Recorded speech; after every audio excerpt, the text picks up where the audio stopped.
ठीक है स्टूडेंट, जैसे कि आपका होम साइंस का एग्जाम का और मात्र यानी कुछ ही समय बाकी है, जैसे कि सेकंड शिफ्ट से आपका यानी होना है। तो डी स्टूडेंट ऐसे में आपको अभी उन प्रश्नों का अध्ययन करना चाहिए जो सीधे सीधे आपका यानी पेपर में छपने वाला हो। तो डी स्टूडेंट मैं आपके लिए वैसे ही प्रश्न लेकर के आया है। तो ये क्लास आपके लिए बहुत ही स्पेशल और खास होने वाला है। जैसे कि आप लोग देख पा रहे हैं, इस प्रकार का आपका यानी क्वेश्चन पेपर रहेगा। ये समझिए कि वायरल क्वेश्चन है और इसको एक एक क्वेश्चन को आपको अच्छी तरीके से जो है रट लेना है। यहां से आपको हूबहू सेम टू सेम आपका यानी क्वेश्चन आपके पेपर में देखने को मिलेंगे। तो चलेगा इस हम लोग शुरू करते हैं। पहले आप लोग इसमें एक छोटी सी रिक्वेस्ट है कि अभी तक अगर आप लोग मेरे चैनल को सब्सक्राइब नहीं किए हैं तो चैनल को सब्सक्राइब कर लेंगे और साथ में अपने दोस्तों को जम करके शेयर कर देंगे। तो चलेगा इस फर्स्ट क्वेश्चन, जैसे कि आप देख पा रहे हैं क्या कहलाता है कि निम्न में से कौन यानी गर्भावस्था की यानी कठिनाइयां है। तो बताना आपको यानी गर्भावस्था अवस्था की जो है यानी कठिनाई जो होती है यानी महिलाओं को, तो यानी कौन सा होता है, कौन सा कठिनाई होता है। यानी गर्भपात ये भी होता है बिल्कुल। उसके बाद क्या होता है, क्या हो जाएगा यानी अपरिपक्व जन्म हो जाएगा। उसके बाद क्या यानी गर्भकालीन विषवक्ता, यानी बिल्कुल ये तीनों हो जाएंगे। इसका आंसर आपका यानी बिल्कुल डी राइट आंसर हो जाएंगे। ठीक है, चलिए नेक्स्ट क्वेश्चन की ओर चलते हैं। क्वेश्चन नंबर आपके स्क्रीन पे दूसरा नंबर क्वेश्चन क्या कहलाता है, निम्न में से कौन यानी मास्टर ग्रंथि यानी किसे कहा जाता है। तो सब जानते हैं कि मास्टर ग्रंथि जो है प्यूटरी ग्रंथि को जो है मास्टर ग्रंथि कहा जाता है। तो ये तो आपको डेफिनेटली इसके बारे में आपको पता होगा। चलिए क्वेश्चन देखेंगे आपके तीसरा नंबर क्वेश्चन आपके स्क्रीन पे, बच्चे को पूरक आहार कितने माह के बाद यानी मतलब आज से देनी चाहिए। बताइए बच्चों को पूरक आहार कितने माह के बाद से देनी चाहिए। तो 6 माह के बाद जो है उसे यानी पूरक यानी आहार देनी चाहिए। तो इसका आंसर आपका यानी 6 माह बिल्कुल राइट आंसर हो जाएंगे। चलिए क्वेश्चन नंबर 4 देखेंगे आपके स्क्रीन पे, गर्भावस्था में रक्त में यानी किस तत्व की कमी हो जाती है। यानी गर्भावस्था में रक्त की यानी जो कमी होती है यानी तो जो है कैल्शियम की कमी हो जाती है। किसकी कमी होती है, यानी कैल्शियम की कमी हो जाती है। रक्त अवस्था में जो मतलब क्या गर्भवती महिलाओं को जो रक्त की कमी से यानी कौन सा यानी कैल्शियम की यानी कमी जो है हो जाती है। तो ये जो है कैल्शियम की कमी हो जाती है। क्वेश्चन देखेंगे आपके स्क्रीन पे 5 नंबर क्वेश्चन क्या कहता है कि माता का दूध जो है क्या है। तो बिल्कुल आपको माता का दूध जो है हमेशा ताजा होता है। क्या होता है, ये हमेशा ताजा होता है। इसका आंसर आपका डी राइट आंसर हो जाएंगे। चलिए क्वेश्चन नंबर 6 देखेंगे, इनमें से कौन यानी प्रसवोत्पादन अवधि में यानी माँ की यानी प्रत्यक्ष देखभाल नहीं है। तो बताइए इसमें से जो है यानी कौन सा नहीं होगा। तो बिल्कुल आपको बताइए विश्राम एवं निंदा, यानी बिल्कुल इसका आंसर आपका सी राइट आंसर हो जाएंगे। चलिए नेक्स्ट क्वेश्चन, क्वेश्चन नंबर 7 देखेंगे आपके स्क्रीन पे, कौन सा तत्व विकास को यानी प्रभावित नहीं करता है। बताइए इनमें से कौन सा जो है कौन सा यानी तत्व जो है यानी विकास को यानी प्रभावित नहीं करता है। तो बिल्कुल आपको पता होगा यानी धन इसका राइट आंसर हो जाएंगे। धन will be the right answer हो जाएंगे। क्वेश्चन नंबर 8 देखेंगे, इनमें से यानी कौन यानी क्रियात्मक विकास नहीं है। तो इनमें से जो कौन सा यानी क्रियात्मक विकास नहीं है, तो बोलना जो है नहीं है क्रियात्मक विकास नहीं है। इसका आंसर आपका यानी बोलना राइट आंसर हो जाएंगे। क्वेश्चन नंबर 9 देखेंगे, थोराइड ग्रंथि से निकलने वाला हार्मोन कहलाता है। यानी थोराइड ग्रंथि से निकलने वाला हार्मोन जो है क्या कहलाता है, यानी थोरेक्सिन कहलाता है। तो इसका आंसर आपका थोरेक्सिन बिल्कुल एब्सोल्युटली राइट आंसर हो जाएंगे। क्वेश्चन नंबर 10 देखेंगे आपके स्क्रीन पे, रोग निरोधी क्षमता कितने प्रकार के होते हैं। बताइए रोग निरोधी क्षमता जो है कितने प्रकार के होते हैं, 2, 4, 3, 6। तो बिल्कुल आपको पता होगा 2 प्रकार के होते हैं। तो इसका आंसर आपका यानी 2 प्रकार राइट आंसर हो जाएंगे। चलिए क्वेश्चन नंबर 11 देखेंगे आपके स्क्रीन पे, अंतस्रावी प्रणाली से संबंधित आजकल का सबसे आम रोग कौन सा है। बताइए अंतस्रावी प्रणाली से जो संबंधित जो है ये मधुमेह, बिल्कुल आपको पता होगा। इसका आंसर आपका मधुमेह एब्सोल्युटली राइट आंसर हो जाएंगे। चलिए क्वेश्चन नंबर 12 देखेंगे आपके स्क्रीन पे, जल प्रदूषण के कारणों के लिए यानी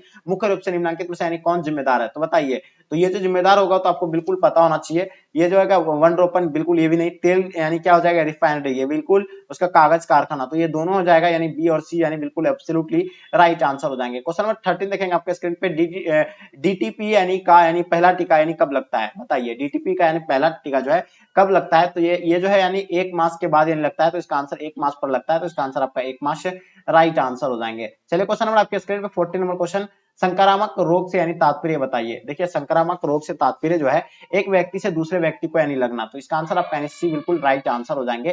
ठीक है, नेक्स्ट क्वेश्चन की ओर चलते हैं। क्वेश्चन नंबर 15 आपके स्क्रीन पे, विकासात्मक यानी मनोवैज्ञानिक लाभदायक जो है क्या है। बताइए विकासात्मक यानी मनोवैज्ञानिक लाभदायक जो होगा तो क्या हो जाएगा, यानी बच्चों के लिए भी होता है, अभिभावकों के लिए भी होता है, शिक्षकों के लिए भी होता है। तो ये इनमें से सभी हो जाएंगे। तो इसका आंसर आपका इनमें से सभी राइट आंसर हो जाएंगे। क्वेश्चन नंबर 16 देखेंगे आपके स्क्रीन पे, स्वच्छता के किस यानी कार्य के लिए यानी जल की अधिकतम यानी आवश्यकता होती है। बताइए स्वच्छता के किस क्रिया के कार्य के लिए यानी जल की अधिकतम यानी आवश्यकता होती है। तो वो बिल्कुल कपड़ों की धुलाई में। तो इसका आंसर आपका यानी कपड़ों की धुलाई में बिल्कुल परफेक्ट आंसर हो जाएंगे। चलिए क्वेश्चन नंबर 17 देखेंगे आपके स्क्रीन पे, क्या कहलाता है कि भारतीय शिशु की औसत जन्म ऊंचाई क्या है। बताइए भारतीय शिशु की औसत जन्म ऊंचाई आपको बताना है।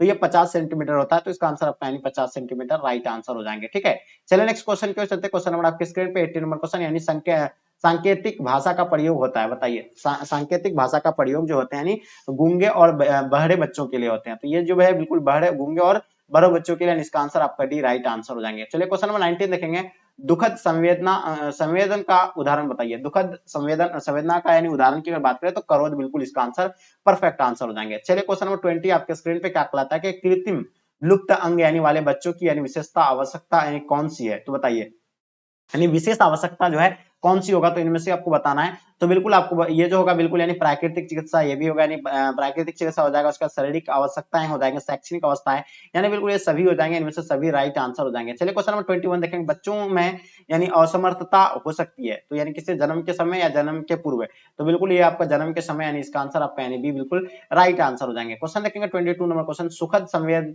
का उदाहरण बताइए। बताइए सुखद संवेद का उदाहरण जो होगा बिल्कुल क्या होगा, तो असन्ह इसका आंसर आपका will be the right answer हो जाएंगे। ठीक है, क्या हो जाएगा यानी असन्ह will be the right answer हो जाएंगे। क्वेश्चन नंबर 23 देखेंगे आपके स्क्रीन पे, आईसीडीएस की स्थापना किस सन में हुआ था, बताइए। ये जो हुआ था यानी 1975 को हुआ था, तो इसका आंसर आपका 1975 बिल्कुल राइट आंसर हो जाएंगे। क्वेश्चन नंबर 24 देखेंगे आपके स्क्रीन पे, किस विटामिन की कमी से बच्चों में यानी अंगों की यानी अस्थियां मुड़ जाती है, यानी मतलब अस्थियां जो है मुड़ जाती है टूट जाती है, तो आप हम जानते हैं कि विटामिन डी की कमी से जो है ऐसा होता है। किसका कारण होता है, विटामिन डी। देखिए विटामिन ए की कमी से किसको कौन सा रोग होता है, उसका विटामिन बी से तो बेरी बेरी होता है, विटामिन सी से इसका भी होता है, और विटामिन ए से जो आपका यानी क्या होता है, रतुंदी होता है। ठीक है, तो बिल्कुल आपको याद रखना है ये और ये जो विटामिन डी की कमी से किसका रेक्टल्स होता है, यानी जो हड्डियों का मुड़ना होता है, तो इसका आंसर आपका डी राइट आंसर हो जाएंगे। क्वेश्चन देखेंगे, कार्बोहाइड्रेट का सबसे सरल रूप जो होता है क्या होता है, तो ग्लूकोज जो होता है क्या होता है, यानी कार्बोहाइड्रेट का यानी सरल रूप होता है। चलिए क्वेश्चन 26 देखेंगे, ज्यादा उष्मा और शक्ति उत्पादन करने वाला पदार्थ जो है कौन सा है, तो ज्यादा उष्मा और शक्ति प्रदान करने वाला यानी कार्बोहाइड्रेट है, तो इसका आंसर आपका यानी कार्बोहाइड्रेट बिल्कुल एब्सोल्युटली राइट आंसर हो जाएंगे। चलिए क्वेश्चन नंबर 27 देखेंगे, वसा निम्न पदार्थ में से किसमें पाया जाता है। वसा जो है इसमें से किसमें पाया जाता है, मक्खन में पाया जाता है, मक्खन में पाया जाता है, शक्कर में पाया जाता है, चना में पाया जाता है, दाल में पाए जाते हैं, तो बिल्कुल आपको पता होगा ये जो पाए जाते हैं मक्खन में पाए जाते हैं, तो इसका आंसर आपका मक्खन बिल्कुल राइट आंसर हो जाएंगे। ठीक है, चलिए नेक्स्ट क्वेश्चन की ओर चलते हैं। क्वेश्चन नंबर 28, इनमें में से यानी कौन यानी भोजन को यानी पौष्टिक तत्व से समृद्धि बनाने की विधि है, तो ये जो मिश्रण हो जाएगा, इसका आंसर आपका मिश्रण बिल्कुल राइट आंसर हो जाएंगे। चलिए क्वेश्चन नंबर 29 देखेंगे, वसा का स्रोत बताइए। तो वसा का अगर स्रोत की बात करें तो घी जो है वसा का ही स्रोत है, तो इसका आंसर आपका यानी बिल्कुल घी जो है राइट आंसर हो जाएंगे। चलिए क्वेश्चन देखेंगे 30 नंबर क्वेश्चन, निम्न में बर्तन में को यानी किसको यानी साफ करना चाहिए, निम्न में से यानी कौन सा बर्तन को यानी मतलब क्या निम्न में से बर्तन को किससे साफ करना चाहिए, आपको बताना कि इसमें से जो है किसके द्वारा यानी साफ करना चाहिए, राख के द्वारा, साबुन के द्वारा यानी बीम के द्वारा, तो बिल्कुल आपको बता दें राख से भी जो है बर्तन अच्छा साफ होता है, साबुन से भी होते हैं, बीम से भी होते हैं, तो ये सभी हो जाएंगे, इसका आंसर आपका डी बिल्कुल राइट आंसर हो जाएंगे।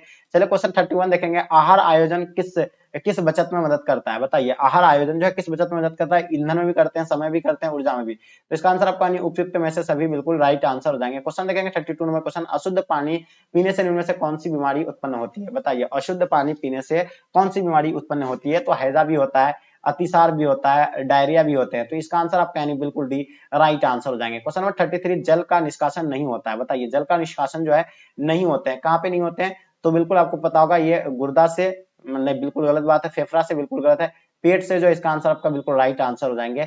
जल का निष्कासन नहीं हो पाता है कहां से, पेट से, तो इसका आंसर आपका सी राइट आंसर हो जाएंगे। चलिए 34 नंबर क्वेश्चन, निर्जलीकरण के कारण यानी मरने वाले रोगों को यानी पिलाकर बचाया जा सकता है, बताइए। निर्जलीकरण के कारण मरने वाले रोगों को यानी पिलाकर यानी बचाया जा सकता है, तो ORS, तो ये बिल्कुल आपको ORS यानी बिल्कुल राइट आंसर हो जाएंगे। ठीक है, चलिए क्वेश्चन नंबर 35 देखेंगे, ध्वनि प्रदूषण के कारण हो सकते हैं, बताइए। ध्वनि प्रदूषण के कारण हो सकते हैं, क्या होगा आपका यानी उच्च यानी रक्तचाप, ये भी है बिल्कुल, बहरापन हो जाएगा, निर्दा में बाधा यानी उपयुक्त में से सभी, इसका आंसर आपका डी राइट आंसर हो जाएंगे। चलिए क्वेश्चन नंबर 36 देखेंगे, जल की शुद्धिकरण का तरीका बताइए। जल की यानी शुद्धिकरण का तरीका, तो शुद्ध हम लोग कर सकते हैं, छान करके भी शुद्ध कर सकते हैं उसको, क्लोरीन का उपयोग करके भी कर सकते हैं, जल की शुद्धिकरण यंत्र के द्वारा भी कर सकते हैं, तो ये इसका आंसर आपका इससे भी राइट आंसर हो जाएंगे। 37 देखेंगे आपके स्क्रीन पर, गाँव में समुचित स्वच्छता किसकी जिम्मेदारी है, तो ये जो गाँव में जो है समुचित जिम्मेदारी जो होती है यानी किनकी होती है, गाँव के लोगों की भी होती है, बात सही है, और ग्राम पंचायत का भी होता है, स्वच्छता कर्मी का भी होता है, तो ये उपयुक्त में से सभी, इसका आंसर आपका राइट आंसर हो जाएंगे। 38 देखेंगे, खाद्य स्वच्छता को यानी प्रभावित करने वाले इनमें से कौन सा कारक है, खाद्य स्वच्छता को यानी खाद्य स्वच्छता को प्रभावित करने वाले कारक इनमें से जो है कौन सा है, तो इसका आंसर आपका इनमें से सभी हो जाएंगे, यानी रसोई घर की सफाई भी हो जाएगा, भोजन के हस्ते में स्वच्छता भी हो जाएंगे, व्यक्तिगत की स्वच्छता यानी बिल्कुल इसका उपयुक्त में से सभी राइट आंसर हो जाएंगे। 39 देखिए, गुणवत्ता परिवर्तन के अनुसार आहार कितने प्रकार के होते हैं, तो बताइए। गुणवत्ता परिवर्तन के अनुसार आहार जो है 3 प्रकार के होते हैं, तो इसका आंसर आपका 3 प्रकार बिल्कुल राइट आंसर हो जाएंगे। क्वेश्चन नंबर 40 देखें, इनमें से यानी किस बर्तन में खाद्य पदार्थों का अधिक समय तक रखने पर यानी विषाक्तता यानी उत्पन्न हो जाती है, बताइए विषाक्तता यानी उत्पन्न हो जाता है, तो वो जो है बिल्कुल यानी तांबा को, यानी बिल्कुल इसका आंसर आपका बी राइट आंसर हो जाएंगे।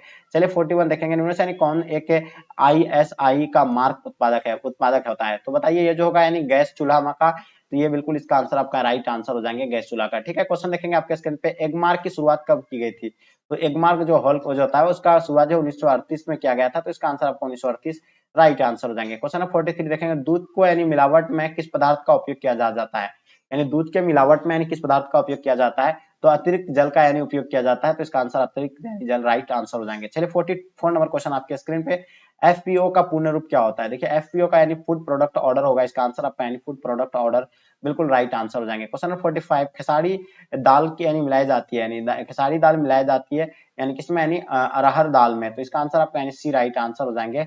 चलिए क्वेश्चन नंबर 46 देखें, इनमें से यानी कौन सा यानी कार्य यानी स्वरोजगार एवं संस्था में रोजगार दोनों क्षेत्रों में यानी संभव है, तो ये किसके द्वारा होता है, यानी डाइटिशियन के द्वारा भी होगा, यानी इंटीरियर के डिजाइनर के द्वारा भी, यानी ब्यूटिशियन के द्वारा भी, तो इसका आंसर आपका उपयुक्त में से सभी राइट आंसर हो जाएगा। 47 यानी कंपनी का मासिक व वार्षिक आय व्यय का ब्यौरा यानी बनाते हैं, यानी कौन बनाते हैं, तो ये बनाते हैं लेखा विभाग बनाते हैं, तो इसका आंसर आपका लेखा विभाग राइट आंसर हो जाएंगे। 48 आपके स्क्रीन पर, नौकरी पेश मतलब पेश वाले व्यक्ति की आय होती है, बताइए नौकरी पेश वाले व्यक्ति की आय जो होती है यानी निश्चित होती है, क्या होती है इसकी, यानी निश्चित होती है, तो इसका आंसर आपका निश्चित राइट आंसर हो जाएंगे। क्वेश्चन नंबर 49 देखेंगे, विनियोग के साधन क्या है, बताइए विनियोग के साधन जो होते हैं क्या होते हैं, बैंक होते हैं, डाकघर होते हैं, बाजार होते हैं, या क्या होगा, तो बिल्कुल देखिए बैंक और क्या होगा, यानी बैंक और डाकघर होते हैं, बाजार इसमें नहीं होते हैं। ठीक है, तो इसका आंसर आपका डी राइट आंसर हो जाएंगे। जो भी बच्चे आप लोग डी बताएं बिल्कुल आपका आंसर परफेक्ट आंसर हो जाएंगे। ठीक है, नेक्स्ट क्वेश्चन की ओर चलते हैं। क्वेश्चन नंबर 50, भारत सरकार ने the union trust of India की स्थापना कब की गई है, तो ये जो किया गया था भारत सरकार ने, यानी the universe trust of India की स्थापना जो है 1964 में किया गया था। तो डियर स्टूडेंट आपको जो है बिल्कुल अभी 50 ऐसे आपके लिए यानी बहुत ही मोस्ट इंपॉर्टेंट क्वेश्चन आपको यानी प्रोवाइड किए हैं, जो अच्छे से आप लोग अगर रट लेंगे तो यहाँ से आपको एक भी क्वेश्चन जब बाहर देखने को नहीं मिलेंगे। तो चलेगा यहीं तक आज के क्लास को एंड करते हैं, जब तक के लिए जय हिंद जय भारत।